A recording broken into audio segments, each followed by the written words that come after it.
चलिए। हेलो बच्चों, फिजिक्स की ऑनलाइन प्लेटफॉर्म पर आप सभी का स्वागत है। अपना लेसन नंबर 1 चल रहा था, विद्युत आवेश एवं क्षेत्र, इलेक्ट्रिक चार्ज एंड फील्ड। इसमें पिछले वाले वीडियो में अपने इसका बेसिक नॉलेज स्तर विद्युत की किसे कहते हैं और इसके बाद में विद्युत आवेश है, विद्युत आवेश की उत्पत्ति कैसे हुई और इनके बारे में अपने अध्ययन कर लिया था। तो विद्युत आवेश के बारे में आपने देखा था कि कोई पदार्थ है और कोई भी वस्तु है सबसे, तो उस वस्तु को जब किसी दूसरी वस्तु पर रगड़ा जाता है तो रगड़ने के पश्चात उसमें दूसरे छोटे छोटे जो कागज के टुकड़े हैं या मिट्टी के कण हैं उनको अपनी ओर आकर्षित करने के गुण उपस्थित हो जाते हैं, जिसके कारण जो पहली वस्तु है वह क्या हो जाती है, विद्युतमय हो जाती है, अर्थात उसमें विद्युत के गुण उपस्थित हो जाते हैं। तो ये अपने पिछले वाले वीडियो में देख लिया था, इलेक्ट्रिक चार्ज किसे कहते हैं। इस पर आधारित अपने काफी एग्जांपल देखे थे, जैसे कांच की छड़ है, कांच की छड़ को रेशम के कपड़े से रगड़ने पर देखा था। एबोनाइट की छड़ है, इसको बिल्ली की खाल पर रगड़ने पर देखा था। तो जो ही अपने रगड़ते क्या हुआ, दूसरी वस्तु के गुण है पहली वस्तु पर उपस्थित हो गई, अर्थात पहली वस्तु विद्युतमय होगी, अर्थात उसमें विद्युत के गुण उपस्थित हो गए, जिसके कारण वह चार्जेबल हो गई। अब इस जो चार्जेबल है, चार्ज कितना है, इसको समझाने के लिए सबसे पहले वैज्ञानिक आए थे फ्रैंकलिन, जिसका नाम था बेंजामिन फ्रैंकलिन। बेंजामिन फ्रैंकलिन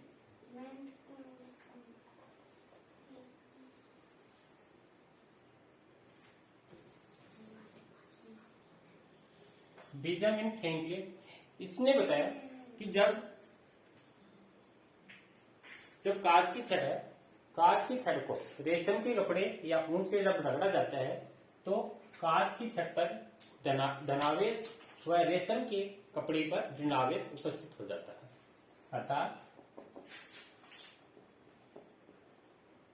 कांच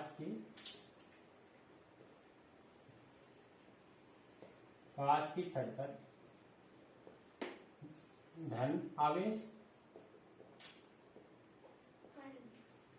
व रेशम के कपड़े पर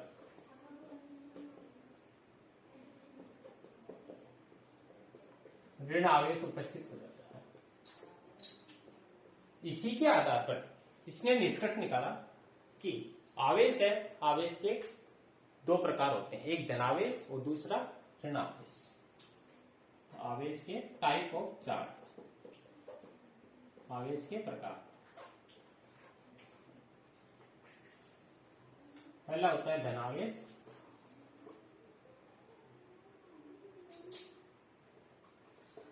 और दूसरा होता है ऋणावेश।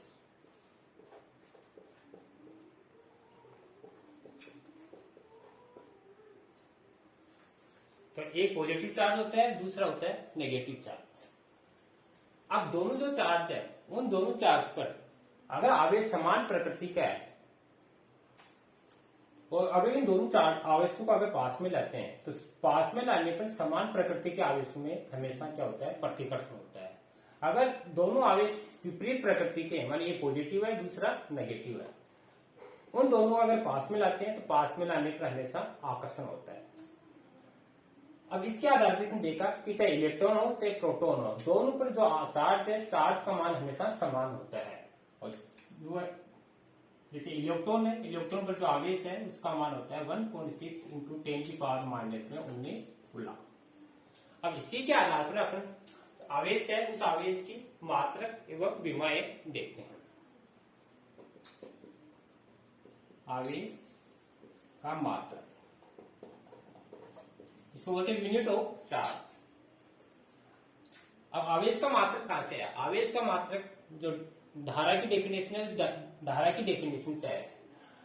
धारा किसे कहते हैं, आवेश के प्रवाह की दर को धारा कहते हैं। मतलब कोई तार है, उस तार में अगर आवेश प्रवाहित हो रहा है एक स्थान से दूसरे स्थान पर, आवेश का मतलब इलेक्ट्रॉन, तो आवेश का एक स्थान से जब दूसरे स्थान पर प्रवाहित होता है तो आवेश के प्रवाह की दर को अपन क्या कहते हैं, धारा। माने I बराबर क्यू अपॉन में टी, इसका वर्जन बना करें तो क्यू बराबर I टी। अब इसी जो फॉर्मूला है, इसी फॉर्मूले से आवेश का मात्रक निकल के आया है। धारा है, धारा को मापते हैं अपन एम्पियर में, समय को मापते हैं सेकंड में। तो इसका जो एसआई मात्रक है, एसआई को बोलते हैं अपनी एमकेएस पद्धति या इंटरनेशनल सिस्टम। एसआई जो मात्रक है वह इसका है ampere, ampere into second. Ampere into second है, इसी को अपन बोलते हैं कूलाम, कूलाम, जिसको अपन सी से प्रदर्शित करते हैं। एक सीजीएस पद्धति होती है सेंटीमीटर ग्राम सेकेंड। सीजीएस पद्धति में इसका जो मात्रक होता है वह मात्रक होता है ESU, या इसको बोलते हैं स्टेट कूलाम। जो आवेश है, आवेश की सबसे पहले जो खोज की थी आपके बेंजामिन फ्रैंकलिन, तो इसी के आधार पर जो एसआई मात्रक है दूसरा है, इसको फ्रैंकलिन भी बोलते हैं, फ्रैंकलिन, ये इसका दूसरा मात्रक। अब इसको अपने अगर देखना चाहें तो एक कूलाम है, एक कूलाम में कितने फ्रैंकलिन या स्टेट कूलाम होते हैं? तो एक कूलाम ये बराबर होता है 3 इंटू 10 की पावर 9 ESU। एक कूलाम है, एक कूलाम का मान होता है 3 गुना 10 की पावर 9 ESU। आवेश का एक सबसे बड़ा मात्रक होता है, सबसे बड़ा मात्रक होता है फेराडे, जिसको बोलते हैं फेराडे होता है। और इसका जो मान है वो होता है एक फेराडे बराबर होता है, एक फेराडे बराबर 96,500 कूलम। तो यह आवेश का सबसे बड़ा मात्रक है। आवेश के अन्य भी और भी कई मात्रक होते हैं, जैसे अन्य मात्रक में आते हैं, जैसे अपन न्यूमेरिकल क्वेश्चन करेंगे तो उनमें अन्य मात्रक ये यूज में आते हैं, जैसे एक मिली कूलम बराबर 10 की पावर -3 कूलम, एक माइक्रो कूलम बराबर 10 की पावर -6 कूलम, एक नैनो कूलम बराबर 10 की पावर -9 कूलम, एक पिको कूलम बराबर 10 की पावर -12 कूलम। इस तरह ये आपके अन्य मात्रक है, ये चलते रहते हैं। आवेश क्या है? अदिश राशि है, इसमें कोई डायरेक्शन नहीं होता, तो ये भी आपको ध्यान रखना है। राशि एक अदिश राशि, अदिश वो होती है जिसमें कोई डायरेक्शन नहीं होती, दिशा का कोई नॉलेज नहीं होता, वह अदिश राशियां होती है। दूसरी इसकी विमा देखें, विमा क्या होती है? द्रव्यमान इसमें प्रेजेंट है नहीं तो m शून्य, लंबाई इसमें है नहीं, l शून्य, टाइम है तो t बराबर 1, और धारा है, धारा को एम्पियर में मापते हैं तो a 1। तो ये इसकी विमा होगी m0 l0 t की पावर 1 a की पावर 1। तो ये था अपना आवेश। आवेश के बारे में इसका विमा देगी, मात्रक देगी, इसके बाद में अन्य मात्रक एवं अब इसके बाद में अपना आवेश के गुणधर्म पढ़ते हैं, प्रॉपर्टी ऑफ चार्ज। तो इसको नोट कर लेना बच्चों, इसके बाद में अपन पढ़ते हैं प्रॉपर्टी ऑफ चार्ज।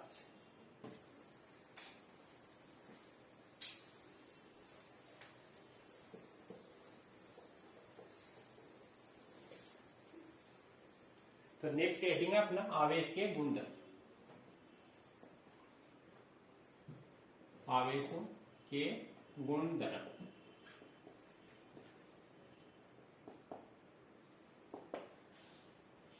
आवेशों की क्या क्या गुणधर्म है, इनके बारे में अपन देखते हैं। सबसे पहला गुणधर्म है इसका आवेशों की योज्यता का। आवेशों की योज्यता,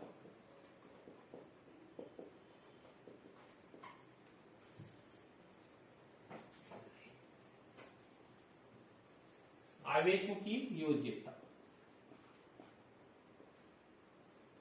योज्यता को बोलते हैं एडिशनल प्रॉपर्टी ऑफ एडिशनल या एडिटिव ऑफ प्रॉपर्टी। आवेश की योज्यता क्या है? आवेश की योज्यता का मतलब है कोई भी निकाय या कोई भी वस्तु है, किसी वस्तु या निकाय पर उपस्थित कुल आवेश का मान उस वस्तु पर या किसी निकाय पर उपस्थित अलग अलग आवेशों के बीजगणितीय योग के तुल्य होता है। जैसे किसी वस्तु पर कुल आवेश Q है और अन्य आवेश Q1, Q2, Q3 dot Qn है, तो टोटल आवेश है वह क्यों बराबर होगा Q1 plus Q2 dot Qn। तो इसको अपन लिख सकते हैं किसी निकाय पर, किसी निकाय को अपने सिस्टम बोलते हैं, किसी निकाय पर कुल आवेश इसी निकाय पर कुल आवेश उस निकाय पर स्थित अन्य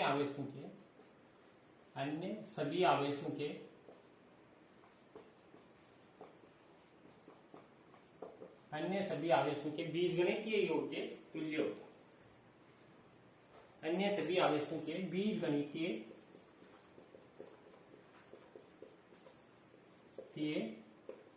योग के तुल्य होता है। तो यह आपकी पहली प्रॉपर्टी है, मतलब किसी निकाय पर कुल आवेश अन्य स्थित सभी आवेशों के बीजगणितीय योग के तुल्य होता है। यदि जैसे कुल आवेश Q है और अन्य आवेश उपस्थित है जैसे Q1, Q2, Q3 और Qn है, तो कुल आवेश क्या होगा? टोटल आवेश, कुल आवेश Q बराबर जितने भी चार्ज है उन सबका एडिशन करना Qn। इसको शॉर्ट में लिखें तो Q बराबर समीशन I बराबर 1 से n QI। अब इसको अपन किसी एग्जाम्पल के रूप में देखें। जैसे कोई निकाय है, ये कोई एक सिस्टम है। इस निकाय में जैसे ये पॉइंट है, इस पर आपका 1 कूलम आवेश है, ये आपका -3 कूलम आवेश है, इस पॉइंट पर +5 कूलम है, इस पॉइंट पर -4 कूलम है, इस पॉइंट पर 5 कूलम। तो ये पूरा एक निकाय हो गया। अब इस निकाय का टोटल आवेश निकालना है तुमको। टोटल चार्ज क्या होगा? Q बराबर जैसे इसको Q1 मान लो, इसको Q2, ये Q3, ये Q4, ये Q5, तो +1 coulomb -3 coulomb +5 coulomb -4 coulomb +5 coulomb. अब प्लस वालों को एडिशन करेंगे, 1 5 5 10 और 11, तो 11 हैं प्लस के, और 3 और 4 7 हैं माइनस के, तो 11 में 7 निकाले 4 कूलम। तो ये है उस निकाय पर उपस्थित कुल आवेश। तो इस तरह की कोई भी एग्जाम्पल है, उस एग्जाम्पल के थ्रू अपन देख सकते हैं। दूसरी प्रॉपर्टी है आवेशों की निश्चितता का नियम। आवेशों की निश्चितता का नियम, आवेशों की निश्चितता का नियम। आवेशों की निश्चितता का नियम क्या है? तो ये जो नियम है, मानी इस नियम के अनुसार किसी कण पर उपस्थित आवेश का मान, कोई भी कण है या कोई भी वस्तु है, किसी कण या वस्तु पर उपस्थित आवेश का मान उस वस्तु के वेग पर निर्भर नहीं करता है। ठीक, तो किसी वस्तु या कण पर उपस्थित, किसी कण या वस्तु पर उपस्थित आवेश का मान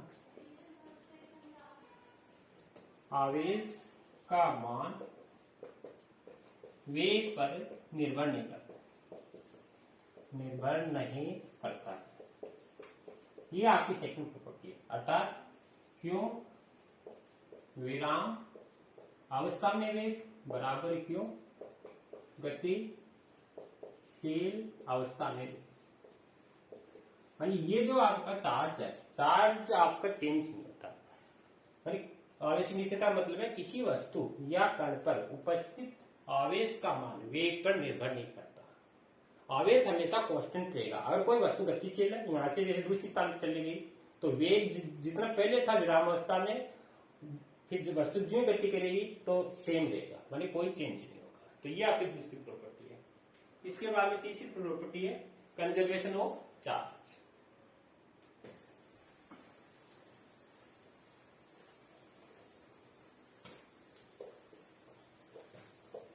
आवेशों का संरक्षण, ये तीसरी प्रॉपर्टी है, आवेशों का संरक्षण।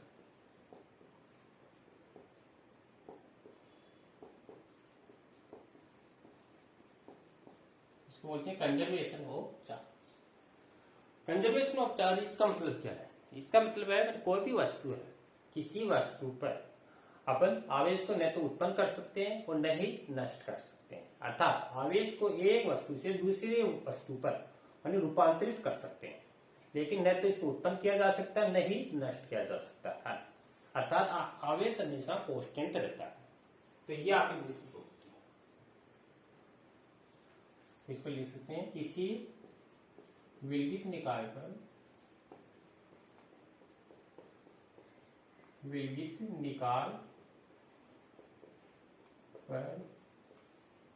कुल आवेश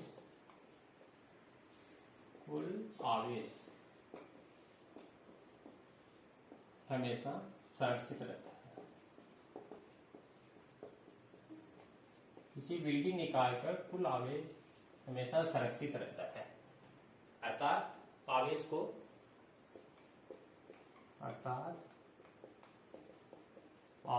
को न तो उत्पन्न कर सकते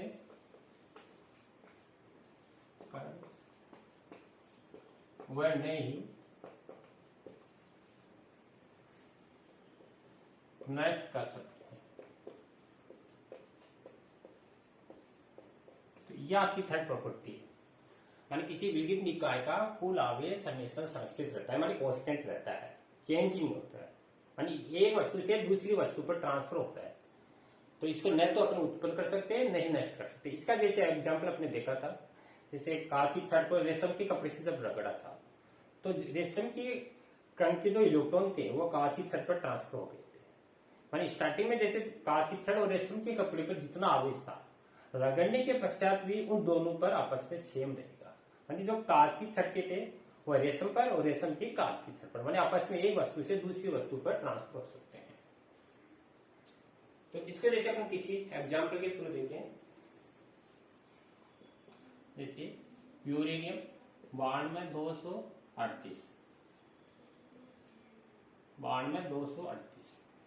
अब जब इसकी रिएक्शन कराई जाती है तो इससे बनता है थोरियम, ठीक, थोरियम 90 और 234 और साथ में निकलता है हीलियम 24 अल्फा का।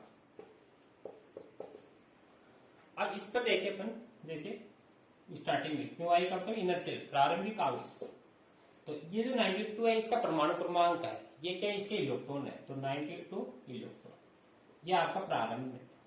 अब जो इसकी रिएक्शन हुई, रिएक्शन के पश्चात क्यों फाइनल इलेक्ट्रॉन, ये 90 है, 90 इलेक्ट्रॉन प्लस ये आपके 2 है तो 2e, तो टोटल हो गया आपके 92 इलेक्ट्रॉन। तो क्यों है बराबर, तो अब आपने क्या देखा, मैंने जो अभिक्रिया थी, अभिक्रिया से पहले 92 था, अभिक्रिया होने के पश्चात भी 92, अर्थात ये यूरेनियम है, ये आपका थोरियम और हीलियम, इसी में क्या हो गया, ट्रांसफर हो गया। इसके बाद में लास्ट प्रॉपर्टी आवेशों का क्वांटीकरण।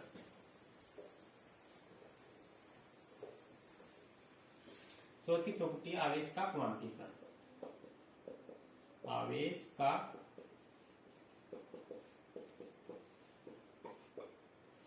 क्वांटीकरण, आवेश का क्वांटीकरण का मतलब है कि आवेश है हमेशा एक पूर्ण संख्या के रूप में पाया जाता है, यानी कभी भी आपका जैसे 1.2 या 2.5 ऐसे नहीं पाया जाता, हमेशा एक पूर्ण संख्या के रूप में पाया जाता है और उसी को अपन बोलते हैं क्वांटा बोलते हैं। और एक क्वांटा का मान होता है इलेक्ट्रॉन का जो चार्ज है उसके बराबर, मानी 1.6 इंटू 10⁻⁻19 कूलम। तो इसको अपन लिख सकते हैं, किसी वस्तु पर कुल आवेश, किसी वस्तु पर कुल आवेश एक निश्चित राशि के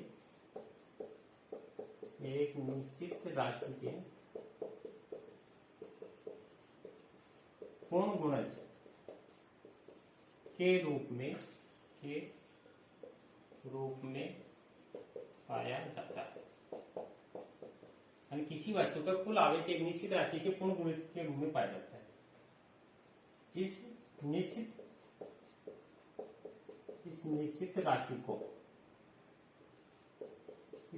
राशि को क्वांटा कहते हैं, है ना। जो एक निश्चित राशि है उसी को अपन क्या बोलते हैं, क्वांटा। और ये जो एक क्वांटा होता है, एक क्वांटा इसका मान होता है जो इलेक्ट्रॉन है, इलेक्ट्रॉन के आवेश के बराबर, और जिसका मान होता है 1.6 इंटू 10⁻⁻⁻19 कूलम।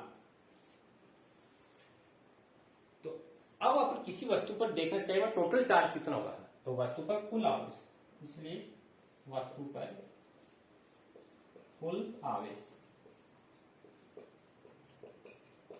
तो कुल आवेश होगा Q बराबर plus minus N E. N यहाँ पे क्या है, एन बराबर है 0 1 2 डॉट डॉट माने होल नंबर है, पूर्ण संख्या, पूर्ण संख्या।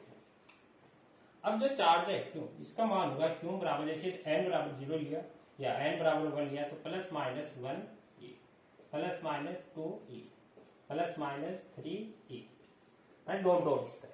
अर्थात आवेश इस रूप में चलेगा, मानी आवेश कभी भी ऐसे नहीं होगा, आवेश का मान यानी 1.5 प्लस माइनस या प्लस माइनस 2.5, ये कभी भी संभव नहीं, अर्थात एक क्वांटा के रूप में आवेश पाया जाता है।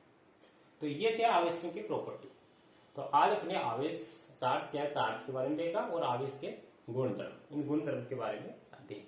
Thank you.